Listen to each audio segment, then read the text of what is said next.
platform Swiss Liver Patients Association Swiss HEPA. Today with the interview by Professor Dr. Jean-François Dufour, Clinic Director and Head Physician Hepatology Inselspital Bern, about the topic liver tumors. Welcome, Professor Dufour. What is a liver tumor? Liver tumor, oh, that's an important topic. Liver tumor is when you have a focal lesion in the liver. It's a place when you have cells which are not exactly as they should be because you have too many cells of the same kind. You may have, vascular cells like endothelial cells, and then if you have an accumulation of endothelial cells or vascular cells in place, you will speak of a hemangioma, which is a benign lesion of the liver, very frequent. But then if you have an accumulation of liver cells, hepatocytes, or biliary cells, then you may have a cancer because they may grow and become bigger and bigger over time. And this is a hepatocellular carcinoma or cholangiocarcinoma. Now in the liver, you may see also something else. It's metastasis, meaning that you have a tumor in other organ, could be breast, could be lung, could be intestine, and these cells through the blood are going into the liver, where they actually stay there and multiply and form these lesions that we call metastases. How long does it take for a liver cancer to develop? That's a tricky question because we never know when it starts. But what we can say is it takes quite a long time. And also how fast the liver cancer is growing is quite individual. There are tumor growing very fast, there are tumor growing very slowly. There's some data about this, and we say that, if you take many tumors, it will the mean will be that they're doubling. The doubling time of the tumor is every 6 months. But again, that may change over time. You may have a tumor growing very slowly, that will suddenly change and go fast. So there is no really one answer here. What are the symptoms? Liver cancer, you don't want to wait to have symptoms, because when you have symptoms, could be weight loss, could be fatigue, could be jaundice, could be pruritus when it's itching. Then if it's due to a cancer in your liver, the lesions are already very advanced. So the key with liver cancer is actually to have a diagnosis before that you get symptoms. Because when you have symptoms, we are usually very limited in what we can do. Who is at risk? So that's exactly what you have to ask now. Because if you don't want to have symptoms, you want to do the diagnosis before that you get symptoms. In order to do that, you have to identify the population at risk. And the population at risk, we can say these are all patients with a liver cirrhosis, meaning they have scars in their liver, and this is changing the normal architecture of the liver. And so patients with cirrhosis have a risk to have a liver cancer, which is about 3 to 6% every year. It's not extremely high, but it's high enough to invite these people to come regularly in the clinic to have a test, meaning you enroll them in a surveillance program. And these patients should have every 6 months, twice a year, a sonography of the liver looking for a focal lesion. Because then you find a lesion which is small, you can confirm the diagnosis doing a CT or an MRI, and then you are in the possibility to cure the patient from that tumor. How widespread is liver cancer? Liver cancer is not a rare tumor. It is increasing. So the number of patients getting hepatocellular carcinoma is increasing and will increase in the next decade.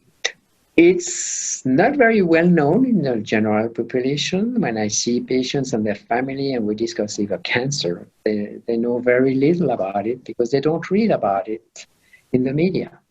But it's not rare at all. And in Switzerland, it's about, I would say, 800 new cases every year. So this is a tumor which is there. And I think there is really a need here to educate more the population about it. How is liver cancer treated? The treatment of liver cancer is complex because you have to take into account how the patient is doing, how is the cirrhosis, is the liver functions well enough to treat the patients or not? And then you have to take into account the tumor itself. How many lesions? How big are the lesions? Are all the lesions in the liver? And so you have to take into account these parameters to suggest or to propose a treatment. So if you have one lesion less than 2 centimeters in a compensated liver, then you can place a needle in this lesion and apply, high there to burn it and actually to destroy the tumor. You could also resect the tumor surgically. If it's a little bit bigger, you may discuss to remove the tumor, but at the same time to remove the whole liver and perform a liver transplantation. At the same time, you cure the cirrhosis. So this is something which is excellent for patients with liver cancer as long as you can keep them on the waiting list, meaning that the tumor is not growing during all this time that they are waiting to get a new liver.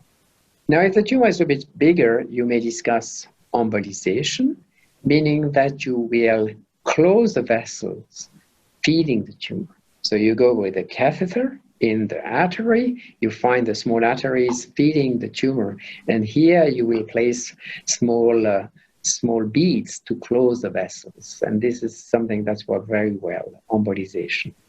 And then for a long time, we didn't have any drug to treat hepatocellular carcinoma. Then 10 years ago, a little bit more than 10 years ago, one drug showed an effect, sorafenib, treat patients with hepatocellular carcinoma with a systemic treatment. And in the last 5 years, we have new treatment working on the same way, inhibiting some important enzymes in proliferation of cells. In the last 2 years, we have now also drugs, what we call immuno-oncology drugs, meaning that these are these drugs reinforcing the immune system against the tumor. With these new drugs, we know that about 15-17% of the patients may actually demonstrate a response, meaning that the tumor is becoming much smaller, and this response may last for months. So this is something that's really changing the natural history of patients with liver cancer. Is there risk prevention? Yes, you can try to avoid to get liver cancer. Yes, obviously you can, you should. So how to prevent to get liver cancer? Get vaccinated against hepatitis B. Get treated if you have hepatitis C.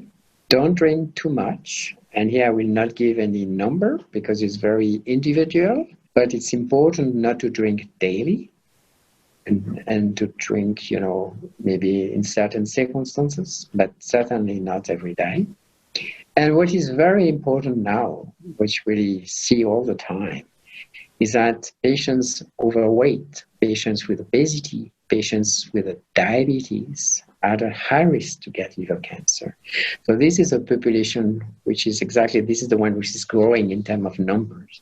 So you should really try to avoid to have this metabolic liver disease, meaning you have to wait, you have to check your weight, you have to move, you have to perform some exercise, physical activity. And one last word, because these are all things that people don't like to do, but there's one thing which is good for the liver, is to drink coffee. So there's quite a bit of data on that actually coffee reduces the risk to develop cirrhosis, not the risk to develop liver cancer. So now we have a cup of coffee.